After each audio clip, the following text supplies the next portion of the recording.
Bwana Yesu asifiwe. Kwa majina naitwa Vincent Laurent, ni mwenyekiti wa umoja wa waimbaji wa nyimbo za Injili UWAITA mkoa wa Kigamboni. Siku ya leo tulikuwa tunamkesha hapa Geza juu. Hakika tumeona mkesha ulikuwa mzuri sana na tumemwona Mungu kwa viwango vikubwa sana. Mungu ameonekana na utukufu wake umeonekana siku ya leo. Kwa hiyo tunakukaribisha wewe ndugu, jamaa na rafiki, wewe muimbaji praise, karibu sana, na pia uendelee kutufuatilia kwenye mitandao yetu ya kijamii, na Mungu wa mbinguni. Bwana Yesu asifiwe. Tunamshukuru Mungu kwa siku nyingine tena. Tumekutana tukiwa wazima na wenye afya njema, na ni kikundi cha wanamuziki wa Injili Tanzania, chama cha UWAITA. Tulikuwa na ibada ya kumsifu na kumshukuru Mungu kwa pamoja.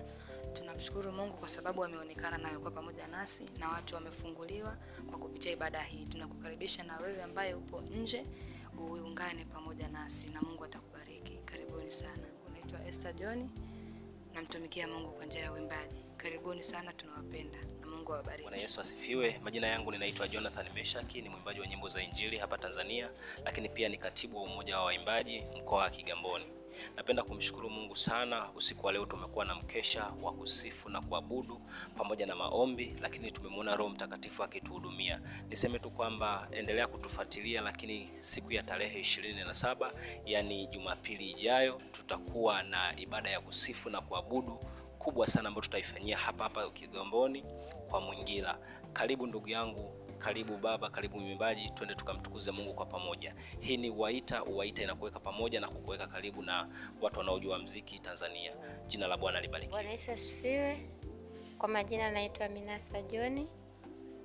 Napenda kumshukuru Mungu aliyetuwezesha kufanya mkesha hadi tumemaliza. Kiukweli mkesha ulikuwa mzuri sana sana sana sana.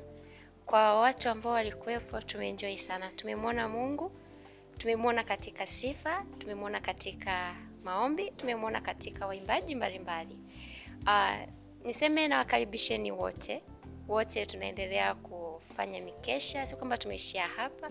Tunaendelea kufanya. Karibuni wote, nakaribisha baba, mama, kaka, dada, muimbaji yeyote yule unayejisikia ndani yako kuimba. Tunakukaribisha katika kikundi chetu cha UWAITA. Asante.